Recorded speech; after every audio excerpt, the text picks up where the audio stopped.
Class और EIA के जो मैनेजमेंट को हम लोग समझ रहे हैं उसमें आज दूसरी क्लास है ये, जिसमें हम इन्वायरमेंटल इम्पैक्ट असेसमेंट के टूल्स को जानेंगे। कौन कौन से टूल्स हैं, धीरे धीरे करके एक एक पॉइंट करके हम लोग आगे बढ़ेंगे। तो शुरू करते हैं आज का लेक्चर। और माई सेल्फ डॉक्टर प्रकाश।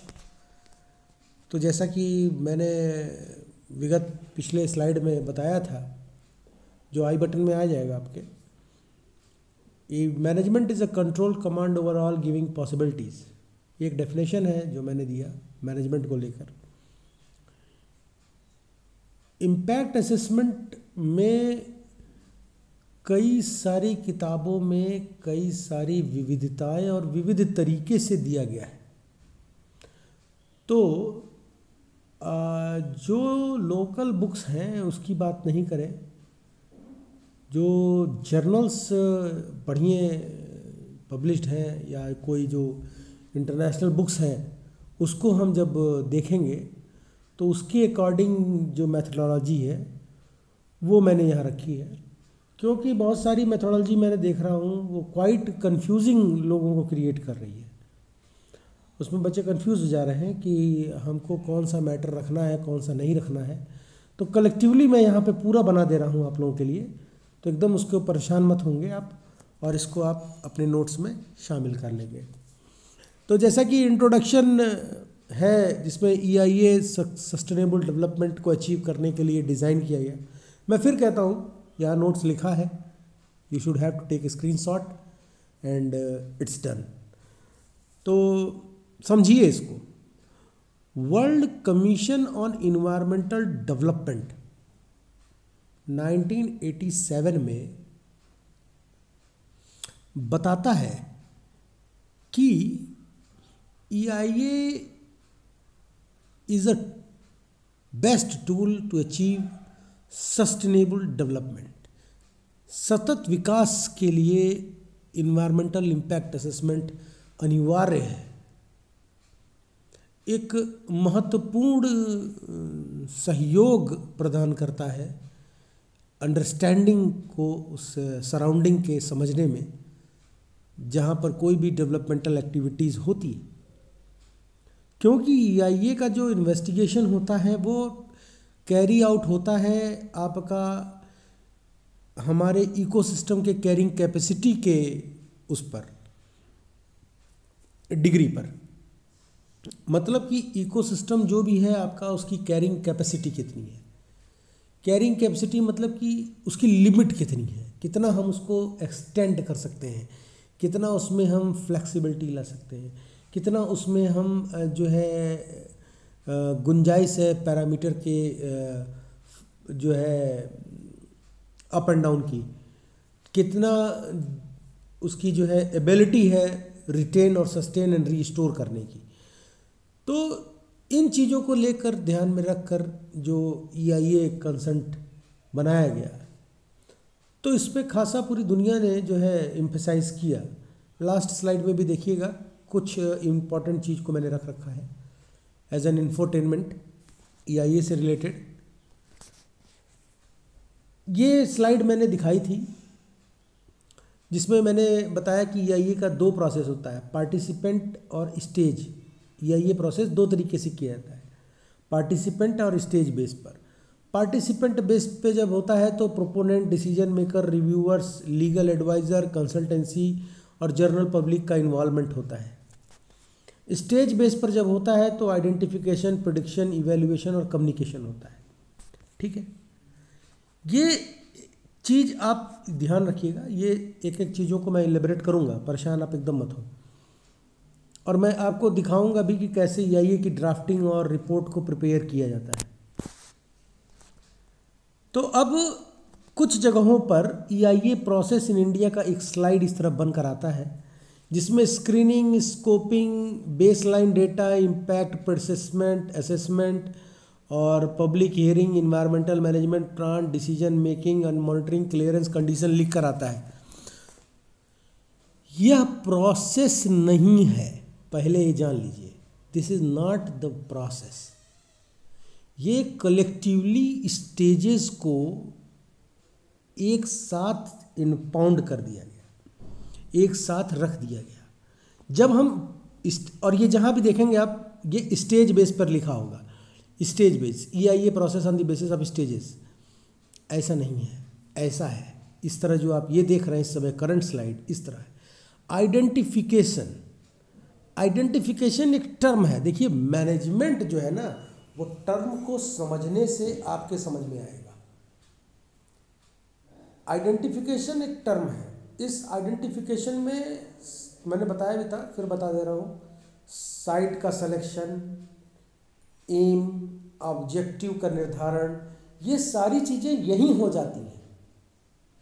ये सारी चीज़ें यहीं होती हैं। जो स्क्रीनिंग है, जो ये प्रोसेस आप बता रहे हैं अलग अलग, इसमें जो यहाँ पे बताया जा रहा है, इसको सबको मैं आपको प्रोसेस, जब ये नेक्स्ट वीडियोस का जब आएगा तो उसमें आप देखेंगे कि वो मैं कैसे इसको इंक्लूड किया हूँ। तो ये स्क्रीनिंग, स्कोप, एम, ऑब्जेक्टिव्स का निर्धारण करना, ये सब आइडेंटिफिकेशन की प्रक्रिया में आता है। बेसलाइन डेटा वेटा जो अलग अलग करके लिखा है वो प्रेडिक्शन में आता है।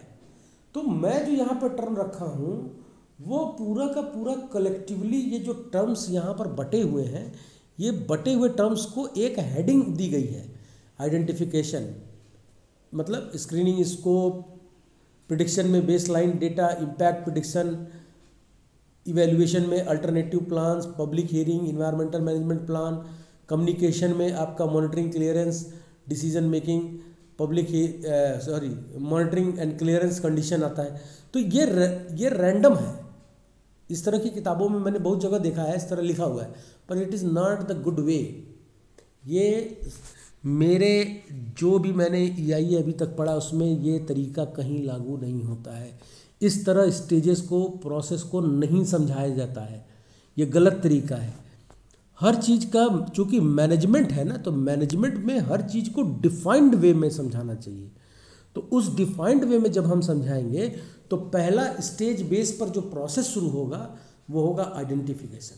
भाई प्रोसेस तो दो तरीके से हो रहा है, एक तो पार्टिसिपेशन बेस पे हो रहा है और एक स्टेज बेस पे हो रहा है। तो जब स्टेज बेस पर हम बात करें तो आइडेंटिफिकेशन पहला आएगा, दूसरा स्टेज प्रेडिक्शन आएगा, तीसरा इवैल्यूएशन आएगा, चौथा कम्युनिकेशन आएगा। ये एक सिस्टमेटिक पैटर्न है, ना कि ये सिस्टमेटिक पैटर्न में नहीं आएगा।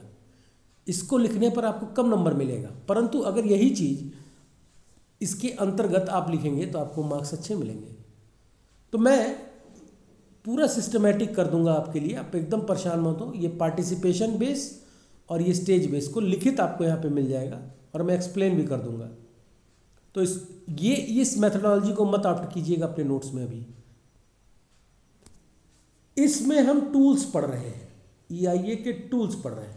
बेसिकली देखिए ये जो प्रोसेस है, EIA प्रोसेस का स्लाइड मैंने यहाँ पे इसीलिए लगाया ताकि आप समझें कि ये नहीं है, ये वे नहीं है लिखने का, ये वे नहीं है समझाने का, ये वे समझाने का भी नहीं है।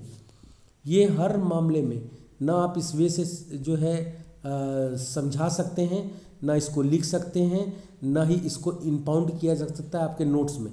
ये तरीका टोटल गलत है। अगर आप EIA प्रोसेस को समझा रहे हैं तो this is the wrong way, ये एकदम गलत है। कृपया करके इस तरह की हरकत को मत कीजिएगा।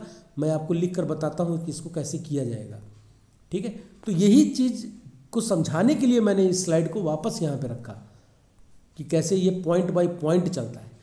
अब चूँकि इस स्लाइड में हम पढ़ रहे हैं टूल्स, EIA के टूल्स को पढ़ रहे हैं, तो EIA के टूल्स को पढ़ने के लिए हमको पहले टाइप्स को समझना पड़ेगा कि EIA के टाइप्स क्या है। तो 3 प्रकार के मूलभूत EIA होते हैं। एक प्राइमरी EIA होता है, दूसरा रैपिड और तीसरा कॉम्प्रिहेंसिव।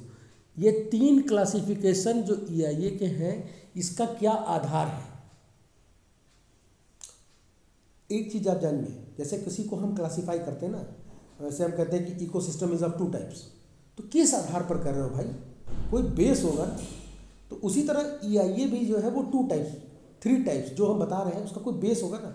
तो यहाँ पर EIA 3 प्रकार का होता है, प्राइमरी, रैपिड और कॉम्प्रिहेंसिव। और ये तीनों EIA जो है वो डिपेंड होता है समय पे, टाइम बाउंड जिसको कहते हैं। टाइम बाउंड होता है। रैपिड, कॉम्प्रिहेंसिव EIAs जो है ये सब टाइम बाउंड EIA जो आप यहाँ पे देख रहे हैं। अब एक एक EIA को हम क्लियरली पढ़ेंगे। देखिए फिर मैं बोल रहा हूँ, नोट्स लिखा है, कोई परेशान होने की जरूरत नहीं है।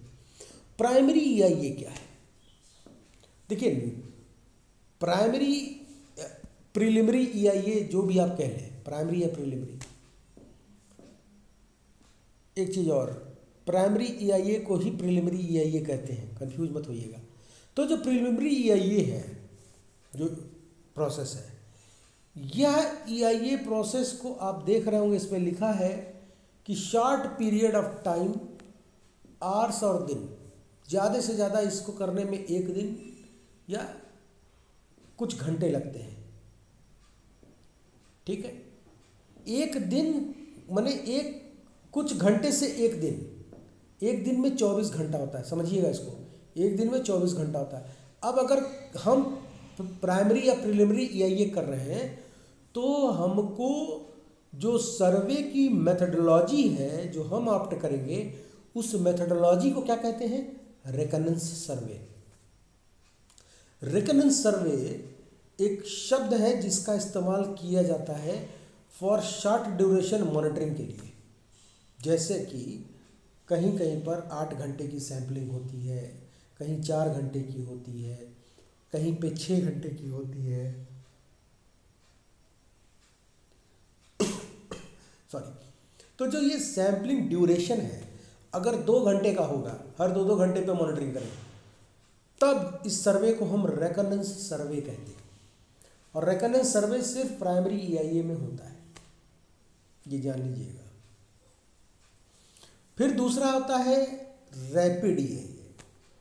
रैपिड EIA मैक्सिमम 3 महीने का होता है। 3 महीने में हम डेटा को कंपाइल करके सबमिट करते हैं। इस 3 महीने में एक चीज़ हमको यहाँ ध्यान रखना होगा कि कोई भी सीजन मानसून का ना पड़े। ऐसा EIA करें कि मानसून सीजन उसमें ना आए, ठीक है? क्योंकि मानसून सीजन का डेटा डालेंगे तो गड़बड़ आ जाएगा, फिर वो रैपिड EIA नहीं होगा। तो किस EIA में, अब सवाल उठेगा, किस EIA में मानसून डेटा नहीं लिया जाता है? अब यहाँ 2 ऑप्शन है, प्राइमरी EIA, रैपिड EIA। ये 2 EIA में मानसून डेटा नहीं लिया जाता है। रेकनेंस सर्वे किस EIA में किया जाता है? प्राइमरी EIA, प्रीलिमिनरी EIA में किया जाता है, ठीक है? अब कॉम्प्रिहेंसिव EIA क्या है? 15 मंथ का डेटा कॉम्प्रिहेंसिव EIA कहलाता है। इसमें तीनों सीजन्स को लिया जाता है, जाड़ा, गर्मी, बरसात। और इन केस ऑफ इंडिया इसको इम्प्लीमेंट बहुत किया जाता है, क्योंकि हमारे यहाँ 3 सीजन्स बहुत ही आराम से देखे जा सकते हैं। तो जब इन्वायरमेंटल मैनेजमेंट प्लान बनाना होता है, EMP जो कैपिटल में लिखा है उसका फुल फॉर्म है इन्वायरमेंटल मैनेजमेंट प्लान। तो जब इन्वायरमेंटल मैनेजमेंट प्लान बनाना होता है तो जो हम डेटा को क्वांटिटेटिव एस्टिमेट करते हैं और प्रिडिक्ट करते हैं, उस प्रिडिक्शन के लिए जब हमको EIA करना होगा तो वो EIA होगा कॉम्प्रिहेंसिव। अब सवाल यहाँ एक और आ गया, qualitative and quantitative data can be assessed by which type of EIA? Comprehensive EIA. Clear? In which type of EIA? दूसरा question, in which type of EIA we use all the seasonal data? Comprehensive EIA. Clear? अब आगे चलते हैं। इसमें जो investigation होता है, CPCB करती है ऐसा, pre monsoon, monsoon and post monsoon data का कलेक्ट करके कंप्रिहेंसिव स्टडी किया जाता है। अब ये डेटा हो रहा था, तो ये डेटा क्या है? तो इस डेटा को समझेंगे, टर्म का इस्तेमाल होता है। देखिए हमेशा जान लीजिए, जब भी आप इन्वायरमेंटल इम्पैक्ट असेसमेंट या इन्वायरमेंटल मैनेजमेंट पढ़ रहे हो तो अपने टर्म्स को बहुत ज़्यादा क्लियर रखिएगा, अपने नोट्स में भी और अपने ब्रेन में भी, क्योंकि टर्म्स बहुत ज़्यादा मायने रखते हैं मैनेजमेंट में, बहुत ज़्यादा मायने रखते हैं। मैंने परसेप्शन और एटीट्यूड का एक एग्जाम्पल प्रीवियस लेक्चर में समझाया है, तो एंड स्क्रीन पे भी रहेगा, आई बटन में भी रहेगा, डिस्क्रिप्शन में भी रहेगा, तो वहाँ से जो है आप उसको देख सकते हैं। बहुत मायने रखता है टर्म EIA के केस में, मैनेजमेंट के केस में। तो डेटा को 3 प्रकार से हम पाते हैं: environmental data, project data, project alternative data. It is data, ठीक है। तो when we are going to investigate any EIA, either primary or rapid or comprehensive, we need datas. These datas are known as baseline data. The term baseline data is used for those datas which are designed for these 3 EIA practices. Which are they?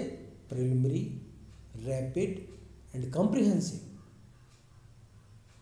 Now these data are of 3 types: environmental data, project data and project alternative data.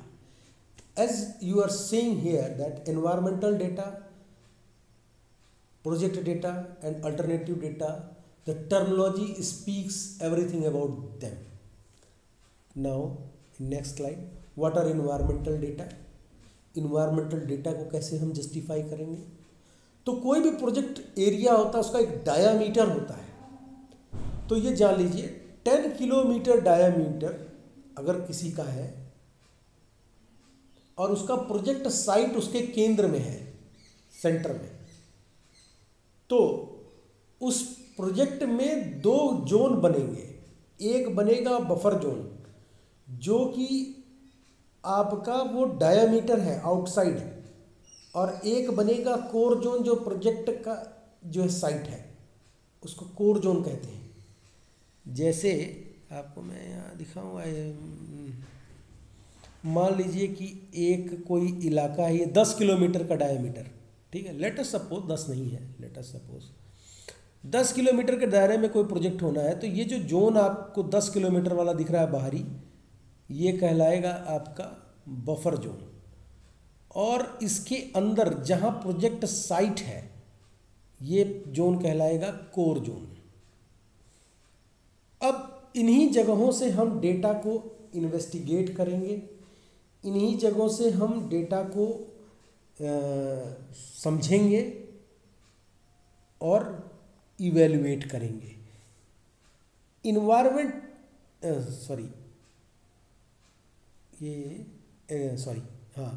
तो environmental data में जो datas हम ले रहे हैं, तो कौन कौन से इन्वायरमेंटल डेटा कोर और बफर जोन से लिए जा रहे हैं? एक सवाल यहाँ पर और बनता है, सवाल ये बनता है कि buffer zone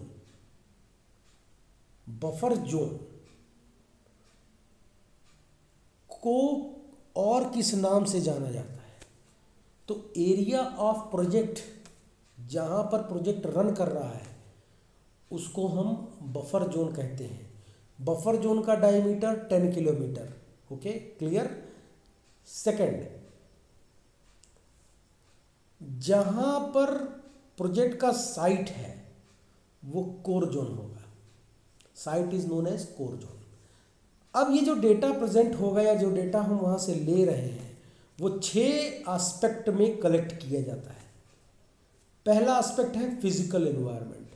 when we talk about the physical environment, what we consider topography, climate, geography, hydrological factors, hydrology, soil, ये सब क्या है? ये सब फिजिकल एनवायरनमेंट का मैनेजमेंट के टर्म में आएगा। देखो, इकोसिस्टम में मत चले जाना, फिजिकल एनवायरनमेंट में आएगा। Topography, climate, geology, hydrology and edaphics. Ecological environment की बात करें जब, तो इकोलॉजिकल इन्वायरमेंट में आएंगे आपके vegetation, wild life, aquatic ecosystems, ये सारे आ जाएंगे। टेरेस्ट्रियल इकोसिस्टम्स सब आ जाएगा। लैंड यूज, लैंड यूज क्या, किस लिए वो लैंड का इस्तेमाल होता, वो लैंड किस लिए डिज़ाइन थी। Either it is for agriculture, it is for forestry, fishery और कोई और भी प्रोसेस, कोई और भी एक्टिविटी, जैसे भेड़ पालन, गाय पालन है, इसके लिए इस्तेमाल हो रहा है। चरागाह का लैंड था क्या वो, ये सब ध्यान रखा जाता है। इंफ्रास्ट्रक्चर जब बात करते हैं तो इंफ्रास्ट्रक्चर में सबसे पहले आता है ह्यूमन सेटलमेंट, क्योंकि हम बताएं ना कि ह्यूमन सबसे टॉप अपने आप को इकोलॉजी के पिरामिड पर रखा है। तो कुछ भी होगा तो पहला अपना स्वार्थी है हम, तो स्वार्थ सिद्ध करने के पीछे लग जाता है। जब तक, एक छोटा सा एग्जाम्पल बताऊं इंसान के स्वार्थी होने का, जब तक कोई कुछ नहीं कर रहा होता है, मान लीजिए कि कोई लड़का है या कोई लड़की है, वो कुछ नहीं कर रही है, ठीक है, सिर्फ खाली जो है बैठे हैं, पढ़ रहे हैं, घूम रहे हैं, एग्ज़ाम दे रहे हैं, पर यहीं पर अगर उसका कोई सिविल का एग्ज़ाम या कोई एग्ज़ाम क्लियर हो जाता है तो 10 लोग मिलेंगे, फलाने हमारे भैया, फलाने हमारी दीदी, समझ रहे हैं। ये हमारी जो है मानसिकता है, खट से हम उसको से जोड़ना शुरू करेंगे अपने आप को। उस समय उसको या उस समय उसको सपोर्ट नहीं करेंगे जब उसको सपोर्ट की बहुत ज़्यादा ज़रूरत होती है। जो बंदा 3 अटेम्प्ट में IAS निकाला वो एक ही में निकाल लेता, उसको सपोर्ट तो करना था, नहीं करते। खैर, तो इंफ्रास्ट्रक्चर की हम सेल्फिशनेस है, तो सबसे पहले इंफ्रास्ट्रक्चर में ह्यूमन सेटलमेंट आता है। अपन ये पहले सोचेंगे तो ह्यूमन सेटलमेंट में सब आ जाएगा, रेलवे, रोडवेज, फिर उसके बाद से आपका बंदरगाह का निर्माण, हार्बर, कम्युनिकेशन, टेलीकम्युनिकेशन, हवाई जहाज़, ये सारी चीज़ें आ जाएंगी आपका इंफ्रास्ट्रक्चर में आती हैं। हवाई अड्डे का, भाई हवाई अड्डा इंफ्रास्ट्रक्चर में, हार्बर इंफ्रास्ट्रक्चर में, कॉलोनीज इंफ्रास्ट्रक्चर में, बड़े बड़े जॉइंट DLFs बन रहे हैं, वो क्या है, वो सब इंफ्रास्ट्रक्चर ही तो है। गुड़गांव इंफ्रास्ट्रक्चर हब है, बेंगलोर क्या इंफ्रास्ट्रक्चर हब है, सिलिकॉन वैलीज, ये सब क्या है, इंफ्रास्ट्रक्चर इन्वेस्टमेंट है। इसके बाद से आता है सोशल स्ट्रक्चर। अब आया समाज। समाज में जब हम बात करते हैं तो सबसे पहले आता है डेमोग्राफी। डेमोग्राफी आता है, फिर एजुकेशन आता है, फिर एम्प्लॉयमेंट आता है, फिर इनकम आता है, और फिर एक चीज़ और आती है, वो उसको कहते हैं सोशल रिलेशंस। सोशल रिलेशन, आपस में संबंध कैसे। समाज में डेमोग्राफिक आता है, कितने बूढ़े हैं, कितने जवान हैं, कितने बच्चे हैं, कितने लड़के हैं, कितनी लड़कियां हैं, कितने ट्रांसजेंडर्स हैं, ये समाज इसमें आता है डेमोग्राफिक रीडिंग में। इसके बाद से वहाँ के लोगों का एजुकेशन लेवल कैसा है, एजुकेशन लेवल। अभी देखिए भारत सरकार जो भी ये एजुकेशन की नीति है, हम क्वालिटी ऑफ एजुकेशन पे फोकस नहीं कर रहे हैं, हम क्वांटिटी ऑफ एजुकेशन पे फोकस कर रहे हैं। 100 बच्चे पढ़ने आ रहे हैं, 100 के 100 पास हो जाओ। ये भाई जब 100 के 100 पास हो जाएंगे तो आप उसमें कैसे डिफ्रेंशिएट करेंगे कि ये फेल होने लायक, ये सेकेंड ईयर में बैठने लायक नहीं था, सेकेंड ईयर में है, ये हाई स्कूल पास करने लायक नहीं था, ये इंटर में फर्स्ट डिवीज़न लेकर बैठा है। और जब तक हम क्वालिटी ऑफ एजुकेशन पे फोकस नहीं करेंगे तो हमारे को ऐसे ही विद्वान लोग मिलते रहेंगे,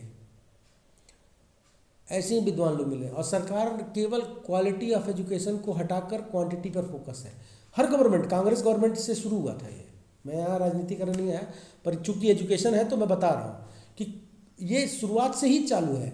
हमारे यहाँ कभी भी क्वांटिटी को इग्नोर ही नहीं कर पाए लोग, ये हमेशा क्वालिटी के पीछे भागे। तो आज हमारा देश कुछ और होता, आज हमारा देश कुछ और होता। अगर हम क्वालिटी ऑफ एजुकेशन के पीछे भागते तो हमारे यहाँ जितनी यूनिवर्सिटीज़ हैं सारे के सारे नए के प्लस डिग्री कॉलेजेस ऑलरेडी नए के प्लस हो गए होते, टॉप ब्रेन्स हमारे यहाँ होते। पर हम क्वालिटी के पीछे नहीं भागे, हम कभी भी नहीं भागे, हम क्वांटिटी के पीछे भागे। हम क्वांटिटी के पीछे भागे। क्वांटिटी के पीछे भागने का कारण क्या हुआ कि जो आज हम जहाँ खड़े हैं वहीं खड़े हैं। जिसको ये नहीं मालूम कि एक ओवर में कई गेंद होती है, वो 75% नंबर पाकर क्लास में बैठा है ग्रेजुएशन के।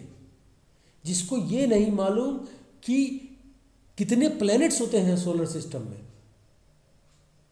वो ग्रेजुएशन जैसी डिग्री को ले रहा है। आप सर फोड़ लीजिए जाके कहीं, क्या करेंगे? लिक्विड सब्सटेंस को सॉलिड में तौल रहा है, लिक्विड को किलो में रख दिया। लिक्विड लीटर में उसका होता है वॉल्यूम इंडेक्सिंग, उसको किलो में रख रहे हैं। मास्टर्स की डिग्री है। भाई साहब ये क्या बना रहे हैं हम अपने देश को? जब तक हम क्वालिटी ऑफ एजुकेशन पे इम्फेसिस नहीं होंगे, आम के पेड़ को इमली का पेड़ ही बोलेंगे, ये जान लीजिए। और ऐसे लोग जब पढ़कर आगे निकलेंगे, भविष्य में निकल ही रहे हैं, भविष्य में निकलकर जब ये कहीं टीचिंग लाइन में जाएंगे, तो मैं दावे से कहता हूँ कि आज की पीढ़ी जो ये वीडियोस देख रही है, ये उन टीचर्स का वाइवा लेना पसंद करेगी जो वहाँ बैठ के बच्चों का भविष्य बनाने का बयाना लिए होंगे। बहुत ज़रूरी है, गार्जियन का बहुत ज़रूरी है टीचर्स का वाइवा लेना, टीचर्स का वाइवा लेना। और आने वाले समय में ये होगा, देखिएगा। खैर, अब एजुकेशन अच्छी नहीं होने पर एम्प्लॉयमेंट में प्रॉब्लम होगी। लोग कहते हैं हमको नौकरियां नहीं मिल रही है। अरे तुम जम्मू नहीं कंपीट कर पा रहे हो, तुमको नौकरी कहाँ से मिलेगी? और हर साल जनसंख्या के जो ये क्वांटिटी ऑफ एजुकेशन जो आपका 100 के 100 हर साल पास होके पहुंच रहे हैं, तो एक समय में ये एक बहुत बड़ी समस्या खड़ी करेंगे। भाई एक बार 100 वैकेंसी निकली, ठीक है, 10,000 लोग फॉर्म भरे, ठीक, 10,000 में 100 का होना है। फिर अगले साल 10,000 तैयार हैं आपके यहाँ, वैकेंसी निकली, तो 10,000 ये और जो वो बचे थे वो मिलकर उस फॉर्म को भरेंगे। समझ रहे हैं ना स्ट्रेस कहाँ है? थोड़ा सा दिमाग का घोड़ा खोलेंगे ना तो दिमाग बत्ती बंद होने लगती है। ये दिक्कत होगी हमारे साथ, क्योंकि हमारे देश में एक मानसिकता है कि government job is a job. उनको इससे कोई लेना देना नहीं है कि जीवन भर आप एक छोटी सी अमाउंट में बंद कर रह जाओगे।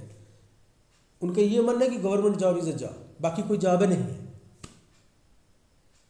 और ये देन है क्वांटिटी ऑफ एजुकेशन सिस्टम की, और ये हकीकत है। जो देश में EIA या इन्वायरमेंट का जो नैया डुबो रहे हैं, वो क्वांटिटी ऑफ एजुकेशन की देन है। एक बार मैं एक जगह गया था इंटरव्यू लेने, थोड़ा 2 मिनट लूँगा आपका, मुझे माफ़ कीजिएगा, थोड़ा मैं ज़्यादा बोलता हूँ। इंटरव्यू के लिए गया था, मैंने पूछा व्हाट इज़ मैनग्रोव्स, तो जवाब मिला, आप ताजुब करेंगे, जवाब मिला आम के पेड़ों का जंगल। अब मैं कहाँ चला जाऊँ? यही है। अब ऐसे लोगों को जब नौकरी नहीं मिलेगी तो धरना प्रदर्शन करेंगे कि भाई हमको नौकरी नहीं मिल रही। अरे भाई तुम पढ़े नहीं, तुमने उस कंपटीशन को फेस नहीं किया जो कंपटीशन तुम्हारे लिए डिज़ाइन था। तुमको यही नहीं मालूम था कि तुमको एग्ज़ाम कौन सा देना है। तो ये तो प्रॉब्लम भविष्य में खड़ी होने वाली है 2 से 3 साल के अंदर। चूँकि ये पढ़ रहा हूँ ना, तो मैं प्रेडिक्शन करता हूँ, मैं जानता हूँ इसको, ये प्रॉब्लम कहाँ कहाँ आती है। अब जब आपके पास एम्प्लॉयमेंट का मैटर गड़बड़ाएगा तो इनकम गड़बड़ाएगी, इनकम गड़बड़ाएगी। चीन के राष्ट्राध्यक्ष का कहना है कि भारत का जो मध्यवर्गीय परिवार है ये बहुत ही ज़्यादा इक्विलिब्राइज्ड जो है क्लास है। इक्विलिब्राइज्ड क्लास माने हर चीज़ उसकी काउंटेड है, हर चीज़ उसकी काउंटेड है। ही नो व्हेन टू पे tax, he know how to get refunds, he know how to invest his valuable assets in either mutual fund or in a property. He know very well as compared to the higher class or the lower class. ये मैं नहीं कह रहा, ये खुद चीन के राष्ट्राध्यक्ष ने बोला। चीन एक कम्युनिस्ट है, कंट्री है, और वो अपने देश से बहुत प्यार करते हैं, और उनकी कही बातें ये बुक्स में कोड है। मध्यवर्गीय परिवार को लेकर जो विश्लेषण एक अधिकारी, एक राष्ट्राध्यक्ष दे रहा है, आप ताजुब करेंगे। मतलब कि वो बहुत हाई लेवल पे पढ़ते हैं। उस लेवल तक सोचने के लिए आपको हमेशा ही देखिए, इसीलिए मैं क्वांटिटी ऑफ एजुकेशन को जोर नहीं देता। 100 के 100 को पास कर दीजिए। जंगल का शेर चाबुक के डर के मारे कुर्सी पर बैठ जाता है, 3 इडियट में बोला गया है। तो उसको वेल ट्रेंड कहते हैं, वेल एजुकेटेड नहीं कहते। कभी भी यूट्यूब पर वीडियो देखिए किसी का भी, तो उसमें एक कॉलम आता है अबाउट, क्लिक करिए, क्लिक करके उसको देखिए कि उसका जो लाइन ऑफ एकेडमिक्स है वो क्या है, weather he is from history background और प्रोफेसर और एसोसिएट प्रोफेसर फ्रॉम डिग्नेटाइड यूनिवर्सिटी और कॉलेज, वो क्या जो बोल रहा है वो कहीं का प्रोफेसर है। अगर है तो ठीक है, अन्यथा उसको मत देखिए। यही एजुकेशन हमको सिखाती है। सोशल रिलेशनशिप में एक सोसाइटी में रिलेशनशिप, ये इसलिए मैं बता रहा हूँ क्योंकि अभी एडॉक और चेकलिस्ट में यही सब बात होगी, तो अभी से ही कंसेप्ट को अपने आप बैठाए रहिए। अब ये सोशल रिलेशनशिप में हमारा हमारे पड़ोसी से संबंध, हमारा हमारे सामने वाले से संबंध, हमारा हमारे अगल बगल के लोगों से रिश्ता और नाता, हमारे अड़ोस पड़ोस से हमारे संबंध कैसे हैं, समाज में हमारे संबंध किससे हैं, ये सारी चीज़ें, ये सारे एस्पेक्ट्स को हम इसमें सोशल स्ट्रक्चर में काउंट करते हैं। अगर कायदे से ये किया जाए तो किसी भी जगह का आप बखिया उधेड़ दें, पर कच्चे उड़ा दें, चिथड़े कर दें, एक एक पॉइंट आपको मालूम होगा उस इलाके का। और यही खासियत है EIA की। इसीलिए वर्ल्ड इन्वायरमेंटल ऑर्गेनाइजेशंस जो है वो EIA पर जोर दिए, वो इसीलिए एम्फेसाइज हुए। फिर इसके बाद आता है इंस्टीट्यूशनल स्ट्रक्चर। इंस्टीट्यूशनल स्ट्रक्चर बहुत इंपॉर्टेंट पायदान ये है। इसमें इंस्टीट्यूशनल स्ट्रक्चर में हम public administration, land resources, watershed management, rain water harvesting, conservation को देखते हैं, पोल्यूशन कंट्रोल को देखते हैं। हम पोल्यूशन कंट्रोल की बात कर दिए तो मतलब कि air, water, soil, noise, radio active, thermal सब आ गया, ठीक है। तो इन सारी चीज़ों की मॉनिटरिंग करके हम एक डेटा निकालते हैं। उस डेटा को कुछ पॉइंट स्केल पर निकालते हैं जो हम अभी आगे पढ़ेंगे। तो अब इन डेटाओं को हम इन्वायरमेंटल डेटा कहते हैं। इसी तरह प्रोजेक्ट डेटा होता है। प्रोजेक्ट डेटा कहाँ से हमको मिलता है, किन किन पॉइंट से मिलेगा? प्रोजेक्ट डेटा हमको प्रोजेक्ट के बैकग्राउंड से मिलेगा। प्रोजेक्ट का बैकग्राउंड क्या है, किस तरह का प्लान है, कैसी डेवलपमेंटल एक्टिविटी है, पब्लिक सेक्टर की है, प्राइवेट सेक्टर की है, उनके कन्वेंशनल्स प्रोसीजर्स क्या हैं, इसकी जानकारी प्रोजेक्ट बैकग्राउंड से। रिसोर्स रिक्वायरमेंट की जब बात आती है तो रिसोर्स रिक्वायरमेंट में हम देखेंगे कि ह्यूमन रिसोर्स, MHRD की बात करेंगे। फिर land resource, water resource, energy resource conserve जो होगा उसमें इनपुट होगा, उसकी बात होती है इसमें। फिर टेक्नोलॉजीज़ एंड मटेरियल यूज्ड, किस प्रकार की हाईटेक टेक्नोलॉजीज़ का प्रयोग होगा, किस प्रकार के मटेरियल्स का हम प्रयोग कर रहे हैं, उनकी प्रॉपर्टीज़ क्या हैं, जो मटेरियल्स वहाँ पे लगाए जा रहे हैं, उनका इम्पैक्ट क्या होगा लोकल पीपल पे ड्यूरिंग एनी जो है डिज़ास्टर और कोलैटरल एक्सीडेंट्स जो होते हैं। फिर इसके बाद इमिशन अबेटमेंट आता है। इमिशन एबेटमेंट मतलब कि air water soil ground water pollution due to gas और लिक्विड सब्सटेंस या सॉलिड सब्सटेंस के डंपिंग से या लीकेज से या लीचेट से जो प्रदूषण होगा वो उसका रोकथाम कैसे होगा, उसको ट्रीट हैंडल कैसे किया जाएगा। फिर रिसोर्स रिकवरी की बात आती है। रिसोर्स रिकवरी में हम sustainable use of raw material को देखते हैं, रिसाइक्लेबल रॉ मटेरियल का इस्तेमाल होना और कितना ज़्यादा हद तक हम रीयूज़ रिड्यूस और साइकिल करते हैं, इसको देखना। फिर क्रिटिकल फेज ऑफ प्रोजेक्ट जो है इन प्रोजेक्ट साइकिल, ये 6th पॉइंट जो है इसको गौर कीजिएगा। Critical phase of project cycle is resettlement of human being. अब मान लीजिए कि आप कोई डैम बना रहे हैं पहाड़ पे, तो पहाड़ पे जहाँ डैम बना रहे हैं वहाँ पे गांव होगा, तो गांव के लोगों को आप अगर फुट हिल पे बसाएंगे जो पहाड़ पे रहते हैं तो उनको एक्लमेटाइजेशन की प्रॉब्लम होगी। जैसे मान लीजिए कि आप लखनऊ में रहते हैं, दिल्ली में रहते हैं, हम आपको भेज दें मेघालय, तो कुछ दिन तो घूमेंगे, कुछ दिन अच्छा लगेगा, 1 महीना 2 महीना 3 साल, उसके बाद आप वहाँ से भागना चाहेंगे क्योंकि आप उसके एक्लमेटाइज नहीं हैं, उसके एक्लमेटाइज नहीं हैं आप। फिर वहाँ पे जो आपका ऑपरेशन है, जो प्रोजेक्ट ऑपरेट हो रहा है, वो प्रोजेक्ट जो ऑपरेट होगा उसकी डिज़ाइनिंग, उसका लेआउट, वो कैसे वहाँ वर्क कर रहा है, क्या कोई उसमें जो है वहाँ के लोगों के लिए ऐसा तो नहीं कि जब आपका प्रोजेक्ट ख़त्म हो तो वहाँ के लोगों के लिए वो डिज़ास्टर क्रिएट हो जाए। ये सब चीज़ों को ध्यान रखना होगा। फिर इम्प्लीमेंटेशन ऑफ शेड्यूल जो होता है, इसमें कुछ नहीं, डेवलपमेंट सप्लाई डिस्ट्रीब्यूशन सिस्टम की बात हुई कि डेवलपमेंट होगा, फिर सप्लाई कैसे होगी, सप्लाई चेन कैसे होगी, फिर जो कैपेसिटी बिल्डिंग है वो कहाँ से और कैसे किया जाएगा, इस पे गौर किया जाता है। फिर उसके बाद से आपका इंटरेक्शन विथ को रिलेटिंग प्रोजेक्ट्स, पॉजिटिव और निगेटिव फीडबैक्स को देखते हैं और उन डेटास को कलेक्ट करते हैं। ये 8 पॉइंट से डेटा को कलेक्ट किया जाता है। अभी हम केवल बेसलाइन डेटा का इंफॉर्मेशन कैसे कलेक्ट हो और कहाँ से कलेक्ट हो यही समझा रहे हैं आपको।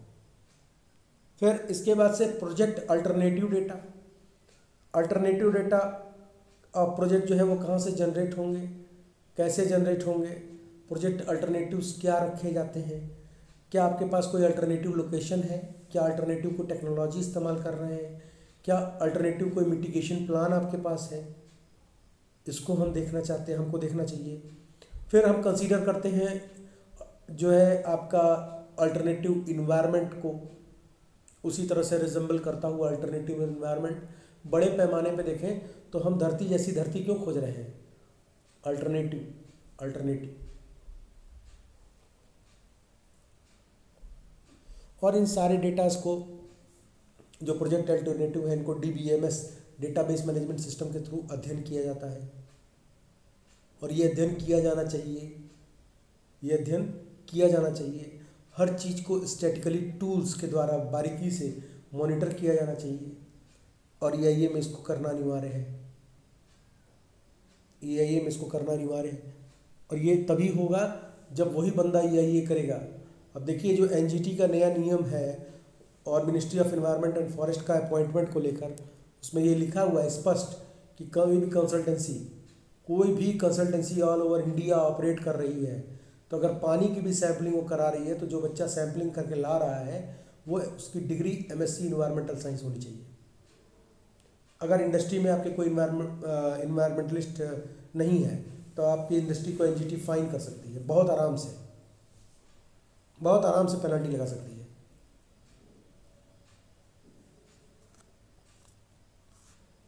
फिर इसके बाद से अब हम अपने मुख्य मुद्दे पर पहुंचते हैं, इम्पैक्ट का आइडेंटिफिकेशन। जो टूल्स हैं, तो टूल्स में मुख्यतः जो ad hoc method, checklist, matrix, overlays, network and index method आते हैं। अब एक एक मेथड को हम जो है डिस्कस करते हुए आगे बढ़ेंगे। एक एक पॉइंट की क्लैरिफिकेशन को हम समझेंगे कि कहाँ पे क्या क्या हो रहा है और कैसे इसको किया जाता है। विथ एग्जाम्पल मैं रखा हूँ, कोशिश किया हूँ कुछ डेटा मिल जाए तो नेक्स्ट वीडियो में मैं उसको अपलोड भी करूँगा। लास्ट स्लाइड तक देखिएगा, बहुत इन्फॉर्मेटिव है। एडहॉक मेथड, एडहॉक मेथड जो देखिए उसमें नोट्स बना हुआ है, आपको कुछ नहीं करना, फोटो खींच लो। एडहॉक मेथड जो है, यह मेथड इन्वायरमेंट के जिस एरिया को इन्वेस्टिगेट करता है, वो एयर, वाटर, लैंड, फ्लोरा, फना को नेचर से रिलेट करते हुए इंडस्ट्रियल एक्टिविटी जो होगी उसका इम्पैक्ट को एसेस करता है। इम्पैक्ट असेसमेंट में एडहॉक मेथड में कुछ चीज़ों का इस्तेमाल किया जाता है, कुछ पैरामीटर्स होते हैं, जैसे कि no effect, short term impact, आपके प्रोजेक्ट का लॉन्ग टर्म इम्पैक्ट क्या होगा, रिवर्सेबल इम्पैक्ट क्या होगा, इरिवर्सेबल इम्पैक्ट क्या होगा। तो ये एक रफ एस्टिमेशन आपको प्रोवाइड कराता है, रफ एस्टिमेशन का प्रोवाइड कराता है, जिसमें कि इन्वायरमेंटल पैरामीटर्स को हम डेवलपमेंट के दौरान हो रहे बदलाव के थ्रू देखते हैं। एडहॉक मेथड में जनरली ये भी 3 प्रकार के होते हैं, जैसे कि एक आता है आपका ओपिनियन पोल मेथड, पोलिंग कराना, एक्सपर्ट ओपिनियन लेना, और एक डेल्फी मेथड। 3 तरीके के जो मेथड हैं इनका इसमें इस्तेमाल किया जाता है।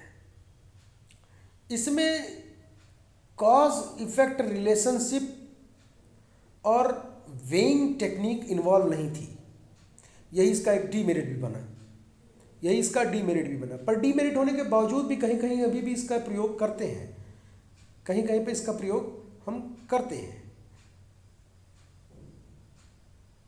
अब ये एक सिंपल स्लाइड है जो आपको दिखा रही है कि एडहॉक मेथड में जो डेटा लेआउट किया जाता है वो कैसे होता है। तो आप देख रहे होंगे इसमें कि एक है पैरामीटर्स, पैरामीटर में air, water, health, quality, noise quality को हम मॉनिटर कर रहे हैं।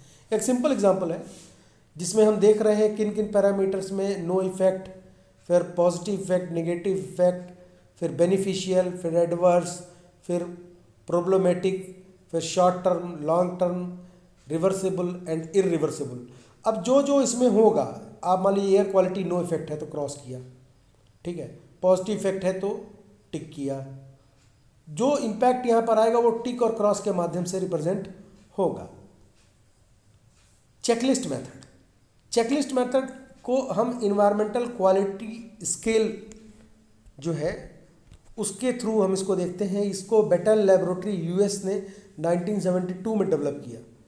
इसमें हम जो क्वालिटी को देखते हैं उसको रेंज देते हैं 0 से 1.0, जिसमें 0 पुअर होता है और 1.0 वेरी गुड होता है। जैसे आप कभी फ्लिपकार्ट से सामान लीजिए तो फ्लिपकार्ट वाले कहते हैं कि भाई हमको रेट कर देना, तो रेट में देखेंगे आप 1 से 5 तक दिया गया रहता है। वो स्केलिंग होती है, वो स्केलिंग होती है, और ये स्केल जो है वो उनके आप ताजुब करेंगे उनके सूचकांक तक में इम्पैक्ट डालते हैं, उनके सूचकांक तक में इंडेक्सिंग में भी इम्पैक्ट डालते हैं। फिर इसमें जो है हम 4 प्रकार के चेकलिस्ट मेथड को हम देखते हैं, जो कि आपका सिंपल, डिस्क्रिप्टिव, स्केल और स्केल वेइंग है। ये 4 मुख्य मेथड इसमें चेकलिस्ट में आते हैं। इसमें मेथडोलॉजी में हम देखेंगे सिंपल चेकलिस्ट मेथड, ये एक लिस्ट ऑफ पैरामीटर्स होता है जिसको हम टिक करते हुए चलते हैं, चेक करते हैं कि ये हमने चेक किया कि नहीं किया, ये हमने कंप्लीट किया कि नहीं किया। जैसे आप सिलेबस लेते हैं अपने एग्ज़ाम का या क्वेश्चन पेपर लेते हैं आपको एग्ज़ाम का, तो आप क्या करते हो कि जब पेपर सॉल्व करने के बाद आप टिक करते हो कि मैंने ये क्वेश्चन किया, ये क्वेश्चन किया, ये क्वेश्चन किया, ये क्वेश्चन किया। तो ये सिंपल चेकलिस्ट मेथड होता है। डिस्क्रिप्टिव चेकलिस्ट मेथड में क्या है कि इन्वायरमेंटल पैरामीटर को इन्वेस्टिगेट किया जाता है, आइडेंटिफाई किया जाता है। मतलब अब आप क्वेश्चन को मिला रहे हो तो आप क्वेश्चन नंबर 1 देखें, फिर देख रहे हो आप लिखे कहाँ हो उसको, तो ये जो मैचिंग, ये जो आप कर रहे हो ना, ये डिस्क्रिप्टिव चेकलिस्ट में आ जाता है। यही चीज़ इन्वायरमेंटल पैरामीटर के रेफरेंस में जब हम करते हैं, गाइडलाइन को लेकर इन्वेस्टिगेट करते हैं, तो इसको हम डिस्क्रिप्टिव चेकलिस्ट कहते हैं। Scaling checklist, scaling checklist descriptive checklist और सिंपल चेकलिस्ट का एक कलेक्टिव में मेथड होता है। इसमें जो है एडिशनल इंफॉर्मेशन और सब्जेक्टिव स्केलिंग पैरामीटर वैल्यूज़ को हम ऐड करते हैं। जैसे कुछ छूट गया है तो उसको ऐड कर दिए। जैसे आपने पेपर को मिला रहे हैं, तो मैं बहुत सरल एग्जांपल लिया हूँ। आप एग्जामिनेशन में बैठे हैं, आपके पास पेपर आया, आपने सॉल्व कर लिया, तो फिर अब आप सिंपल टिक कर रहे हैं कौन कौन सा क्वेश्चन सॉल्व किया, तो इट इज़ सिंपल चेकलिस्ट। अब आप क्वेश्चन नंबर 1 टिक किए, फिर अपने कॉपी में देख रहे हैं कि कहाँ सॉल्व किया, तो ये डिस्क्रिप्टिव चेकलिस्ट। स्केलिंग चेकलिस्ट मतलब कि आप क्वेश्चन को उससे मिला रहे हैं और उसमें कुछ छूटा है, तो कोई पॉइंट छूट गया है तो उसको भी आप इन्वेस्टिगेट कर रहे हैं, तो वो हो गया आपका scaling checklist. Scaling weighing checklist में क्या होगा कि आप और भी उससे रिलेटेड कोई पैरामीटर, कोई उसमें डिज़ाइन, कोई आर्ट या कोई लाइन छूट रही है जिसको हाईलाइट करना जरूरी है, वो कर रहे हैं, तो अब वो स्केलिंग वेइंग चेकलिस्ट में आ जाएगा। अब आपको एग्जांपल बताता हूँ। ये देखिए, सिंपल चेकलिस्ट का जो वो होगा चार्ट प्लॉट, वो ऐसा होगा। पैरामीटर है, कंस्ट्रक्शन फेज, ऑपरेशन फेज, उसमें देखिए ऐसे होगा। ये सिंपल गूगल से मिल जाएगा। डिस्क्रिप्टिव चेकलिस्ट में सारे पैरामीटर्स होंगे, सारे चीज़ों को, contamination of surface, percolation, surface water percolation, फिर जो है आपका एडिशनल इमिशन स्टैंडर्ड, जो भी आप लेंगे कंप्लीट डिस्क्रिप्टिव इन्फॉर्मेशन यहाँ होनी चाहिए। स्केलिंग चेकलिस्ट, ये देखिए पॉइंट्स पे इसको स्केल कर रहे हैं हम।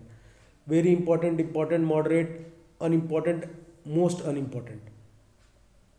फिर स्केलिंग एंड वेइंग चेकलिस्ट में हम दोनों डेटा को कंपैरेटिव करते हैं, अल्टरनेटिव 1 एंड अल्टरनेटिव 2। ये रॉ स्केल्ड एंड वेट, ये दोनों डेटा को हम यहाँ पे एक साथ देख रहे हैं, तो इसको हम स्केलिंग वेइंग चेकलिस्ट मेथड कहते हैं। ये एग्जाम्पल है इसका। फिर आइए मैट्रिक्स मेथड। लियोपोल्ड ने दिया इनको 1971 में, और इसमें जो है 100 स्पेसिफिक एक्शंस को दिया गया।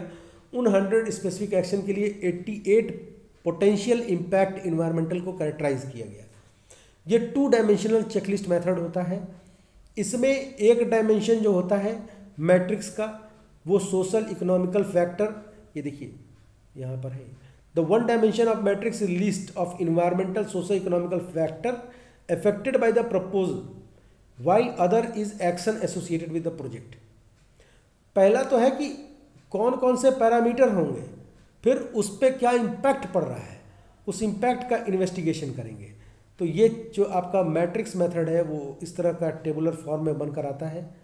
ये इसमें एक्सोटिक फ्लोरा का इंट्रोडक्शन, ये देखिए सब पैरामीटर का एक एक पॉइंट को क्लियर इसमें करते हैं, और जब हम एक एक पॉइंट को इसमें क्लियर करते हैं तो इसका एक रिप्रेजेंटेशन बनता है।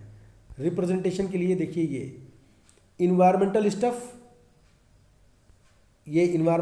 है, और ये एक्शन, ये आपका जो है कैरेक्टरिस्टिक इन्वायरमेंटल स्टफ और ये एक्शन, यही चीज़ आप यहाँ देख रहे हैं, इन्वायरमेंटल स्टफ और एक्शन। अब जो मैट्रिक्स मेथड है उसमें 2 चीज़ों को हम इंपाउंड करते हैं, एम और I value, magnitude and importance.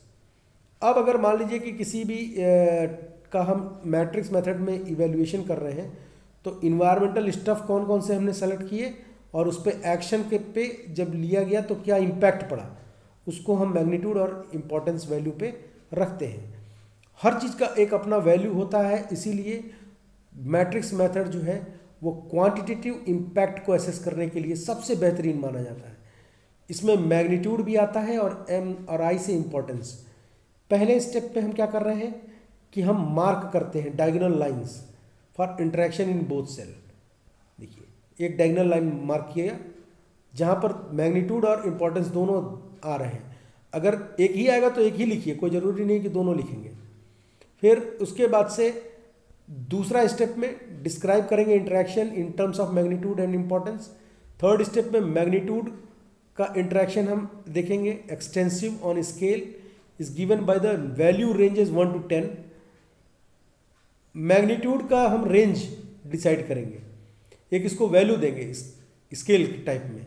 जैसे हमने इसमें यहाँ पर आपने देखा ये वैल्यूज़ दी गई हैं, ये वैल्यूज़ दी गई हैं, और इसमें आपने देखा कि ये आपका वैल्यूज़ दी गई हैं 1 to 1.0, तो उसी तरह मैट्रिक्स में भी वैल्यूज़ दी जाती हैं और ये वैल्यूज़ जो हैं ये 1 to 10 होती हैं। उसमें 0 to 1.0 था, इसमें 1 to 10 है। 1 स्मॉल मैग्नीट्यूड, 10 लार्ज मैग्नीट्यूड, 10 मतलब मैग्नीट्यूड लार्ज है। और उसी तरह इम्पोर्टेंस भी होता है, 1 से 10 इम्पोर्टेंस भी होगा। तो यही पॉइंट स्केल लेकर हम इवेल्युएट करते हैं जिस मेथड पे, उसको हम मैट्रिक्स मेथड कहते हैं। दूसरा जो नेक्स्ट मेथड आता है वो आता है नेटवर्क मेथड। नेटवर्क मेथड को सिस्टम मेथड भी कहा जाता है। कहीं कहीं पे क्वेश्चन आता है तो पूछता है कि व्हाट इज सिस्टम मेथड। तो सिस्टम मेथड जो है वही आपका नेटवर्क मेथड है। एक चीज इसमें आप और जान लीजिए, मैट्रिक्स में मैट्रिक्स मेथड को लियोपोल्ड इंपैक्ट मैट्रिक्स मेथड भी कहते हैं। लियोपोल्ड इंपैक्ट मैट्रिक्स मेथड भी कहा जाता है मैट्रिक्स मेथड को, या लियोपोल्ड मेथड। अगर क्वेश्चन में आया लियोपोल्ड मेथड तो लियोपोल्ड मेथड मतलब मैट्रिक्स मेथड की बात हो रही है। उसी तरह सिस्टम मेथड में है तो सिस्टम मेथड मतलब नेटवर्क मेथड की बात हो रही है। इसमें कॉज, कंडीशन, इफेक्ट और रिलेशनशिप देखा जाता है। मतलब first order, second order, third order और फिर हायर ऑर्डर इंपैक्ट, ऐसे देखते हैं। First order, second order, third order and higher order impact. किसी भी कंस्ट्रक्शन के लिए, कोई भी हम कंस्ट्रक्शन फेज में वर्क कर रहे हैं, फर्स्ट ऑर्डर में हम जो है चेंज ऑफ इन्वायरमेंटल कंपोनेंट को आइडेंटिफाई करेंगे। फिर चेंज ऑफ इन्वायरमेंटल कंपोनेंट से जो रिजल्ट निकलेगा वो सेकेंड ऑर्डर में आएगा। इसी तरह थर्ड ऑर्डर में जो सेकेंड ऑर्डर का रिजल्ट आएगा वो थर्ड ऑर्डर में आएगा। तो ऑर्डर ऑफ चेंज हम एक पर्टिकुलर सिस्टम में कॉज, कंडीशन, इफेक्ट और रिलेशनशिप के आधार पर देखते हैं, तो हम इसको नेटवर्क मेथड कहते हैं। नेटवर्क मेथड मैट्रिक्स से थोड़ा सा ज़्यादा एडवांस है क्योंकि यह प्रोसेस कंटिन्यूअस है और इसका एक डायग्राम है। जब तक ये प्रोसेस चलता रहेगा जब तक कि सारा का सारा कंप्लीट नहीं हो जाता। ये एक सिंपल फिशरीज़ के लिए डायग्राम बनाया गया जो मुझे गूगल से मिला, तो उस पर जो है ये काम कर रहा है कि फ़िश टैंक आपने बनाया, फ़िश प्रोडक्शन के लिए बनाया, तो वहाँ पर आपको किस किस चीज़ की ज़रूरत पड़ेगी वो यहाँ पर आपको देखने को मिल रही है। उसकी एनालिसिस करने के लिए, जैसे बकरी पालन हुआ, जैसे आपका मत्स्य पालन जो आप देख रहे हैं, तो इस तरह की एनालिसिस के लिए, आपको खाद्यान्न के लिए एनालिसिस के लिए आपको जो है नेटवर्क मेथड की ज़रूरत पड़ती है। फिर आइए ओवरलेज मेथड। ओवरलेज मेथड में GIS टूल का इस्तेमाल होता है। इसमें हम मैप के थ्रू अलग अलग वेरिएबल्स को देखते हैं। जैसे किसी एरिया में हमको EIA करना है तो पहले हमने उसका GIS सर्वे किया on the basis of population, on the basis of trees, on the basis of water bodies, on the basis of soil, on the basis of जो है आपका बिल्डिंग्स और जो है कैनोपी कवर्स को देख रहे हैं, मान लीजिए अगर तो बेसल कवर एरिया या बेसल लेंथ को देख रहे हैं, तो इसके अकॉर्डिंग हमने अलग अलग डेटा लेना है और इन सारे मैप को एक साथ एक दूसरे के ऊपर लेयर बाय लेयर रखना है, इसीलिए इसका नाम ओवरलेज पड़ा। और इसमें हम 10 पैरामीटर को लेते हैं एक बार में। एक जो कंपोजिट मैप, जो फाइनल मैप को डिज़ाइन करते हैं, तो उसमें 10 पैरामीटर लिए जाते हैं और 10 पैरामीटर को एक दूसरे के ऊपर रखकर हम चेक करते हैं और उन 10 आइडेंटिफाइड वैल्यूज़ पे ही जो है हम सर्वे और इन्वेस्टिगेशन करते हैं। तो इसको हम ओवरलेज मेथड कहते हैं। चूँकि इसमें GIS इन्वॉल्व होता है तो ये टेक्निक थोड़ी सी और ज़्यादा फ्लेक्सिबल हो जाती है, पर इसकी भी एक डीमेरिट है। इसमें डीमेरिट ये है कि जो है ये इसमें उन डेटास को हम नहीं ले पाते हैं जो कि लॉन्ग टर्म चेंजेस के बाद इवेल्युएट करने हों, तो उसको हम नहीं कैलकुलेट कर पाते हैं। फिर तीसरा लास्ट आता है इंडेक्स मेथड। इंडेक्स मेथड को जो है हम क्वांटिटेटिव मेथड भी कहते हैं। इसमें हम सारे के सारे पैरामीटर्स को आइडेंटिफाई और एसेस करते हैं with reference to environment and its impact with surrounding, और उसके बाद से इस स्कोर को हम कंपेयर करते हैं अपने डेटा से और डेटा के कंपैरिजन के बाद से। और ये डेटा कहाँ से डेटाज आ रहे हैं, वो बेसलाइन डेटा। तो वहाँ के सारे डेटास को हम कंपेयर करते हैं। कंपेयर करने के बाद से एक कॉम्प्रिहेंसिव व्यूज़ तैयार होता है, and that's why index method is good one. हालांकि मैट्रिक्स मेथड का इस्तेमाल बुर्ज अल अरब या बुर्ज खलीफा टाइप के जो कंस्ट्रक्शंस हैं उसमें भी किया जाता है। अलग अलग है, कोई ज़रूरी नहीं है कि इंडिविजुअल एक ही मैट्रिक्स को ही अप्लाई करें। वो ओवरलेज या आपका इंडेक्स मेथड का भी इस्तेमाल कर सकते हैं। ये डिपेंड करता है कि प्रोजेक्ट कैसा है। EIA डिपेंड करता है कि प्रोजेक्ट कैसा है। EIA डिपेंड करता है कि आप करना क्या चाह रहे हो। मान लीजिए कि हमको किसी भी संस्थान में पता करना है कि यहाँ पर वाकई में पढ़ने वाले बच्चे कितने हैं, तो पहले तो हर क्लास के सब्जेक्ट को आप समझेंगे कि यहाँ कितना सब्जेक्ट चल रहा है, ठीक है। फिर उसके बाद से हर क्लास में आप 10 क्वेश्चनर देंगे, 10-10 क्वेश्चन को प्रोड्यूस करें देंगे। उसके बाद जो बच्चे नंबर पाएंगे उन नंबर के आधार पर फर्स्ट सेकंड थर्ड को डिसाइड करके उनकी ग्रेडिंग होगी, और ग्रेडिंग करने के बाद से तब हम बताएंगे कि यहाँ पर इतने इस IQ लेवल के बच्चे पढ़ते हैं इस कॉलेज में। उसी तरह हम मान लीजिए रेल रोड ट्रांसपोर्टेशन का EIA करेंगे, अभी हम बताएंगे, इसमें आएगा नेक्स्ट वीडियोस, ऐसे ही पढ़ते चले जाएंगे, आपको मैनेजमेंट तक जाएगा पूरा। तो उसमें क्या होगा कि हम एक एक पैरामीटर को इवेल्युएट करेंगे। इंडेक्स मेथड में कोई पैरामीटर ऐसा नहीं है तो जो बच जाता हो, टोटल स्कोर को कंपेयर करना होता है लास्ट में। इसीलिए इस मेथड का इस्तेमाल बहुत फ्रिक्वेंटली लोग करते हैं। इसके बाद एक इंफोटेनमेंट आपका है, एक टर्म आता है मैग्ना कार्टा। ये टर्म है, ये एक टर्म है, ये मैग्ना कार्टा एक टर्म है जिस टर्म का इस्तेमाल करते हैं हम उसको आप कह सकते हैं कि संपूर्ण कानूनी प्रक्रिया के बाद से एक जो है आपका कॉम्प्रिहेंसिव प्लान बना, उसको हम इसको हम अगर एक शब्द में टर्म करें तो इसको मैग्ना कार्टा कहते हैं। हालांकि ये क्रांति से रिलेटेड है जो यूरोप में हुई थी, तो खैर वो मैं हिस्ट्री यहाँ पे नहीं डिस्कस कर रहा हूँ। तो मैग्ना कार्टा एक टर्म है, ये टर्म का इम्प्लीमेंटेशन कहाँ हुआ और कैसे आया EIA में, इसको आप समझिए। जो पहला कॉम्प्रिहेंसिव लेजिस्लेशन तैयार हुआ और वो इन्फोर्स हुआ, इफेक्टिव हुआ, लागू हुआ, इफेक्टिव मतलब लागू होना 1 जनवरी 1970, नेशनल इन्वायरमेंटल पॉलिसी एक्ट जो है वो बेसिकली 1 जनवरी 1970 में इन्फोर्स हुआ। वो बना था 1969 में, वो बना था 1969 में, इन्फोर्स हुआ 1970 में। तो इस पॉलिसी को कंसीडर किया गया as a Magna Carta for environment in United State. ये हर जगह नहीं लगता है, ये केवल US के लिए टर्म इस्तेमाल होता है मैग्ना कार्टा।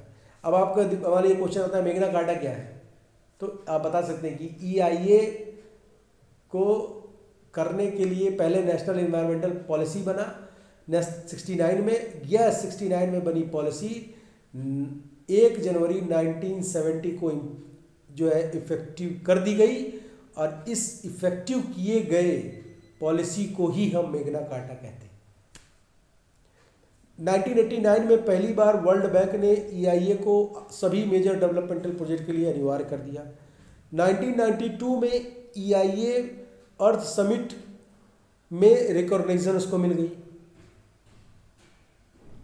पार्टिसिपेंट्स जो होते हैं EIA में उनको स्टेक होल्डर्स कहा जाता है, और जो डिसीजन मेकर होते हैं इनको कॉम्पिटेंट अथॉरिटी भी कहते हैं। हाँ, ये लास्ट स्लाइड है। एक टर्म आता है TOR, term of reference. What is term of reference? Term of reference जो है वो EIA के इन्वेस्टिगेशन के दौरान इस्तेमाल किए गए सभी की इम्पैक्ट्स जो है प्रोसीजर, चाहे वो फॉर्मल हो चाहे वो इनफॉर्मल हो, सभी प्रोसीजर को हम एक साथ जहाँ पर रखते हैं इन्वेस्टिगेशन के लिए, इस्टेब्लिश करने के लिए, तो उसको हम की इम्पैक्ट फैक्टर कहते हैं। जो इसी को एक शॉर्ट फॉर्म दिया गया TOR, टर्म ऑफ रेफरेंस।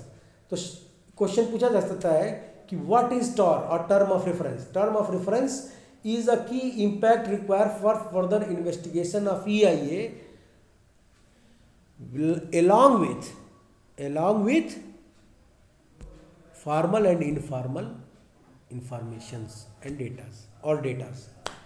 फिर आता है इन्वायरमेंटल इन्वेंट्री। एक शब्द इन्वायरमेंटल इन्वेंट्री एक शब्द है जिसका प्रयोग किया जाता है इन्वायरमेंट के ए से जेड तक के डिस्क्रिप्शन के लिए। जितना भी एग्जिस्टिंग इन्वायरमेंटल कंडीशन है, एयर, वाटर, सॉइल, रेडिएशन, सारा ए टू जेड का जब हम डेटा कलेक्ट करते हैं, बेसलाइन हो, तो उसको हम इन्वायरमेंटल इन्वेंट्री कहते हैं।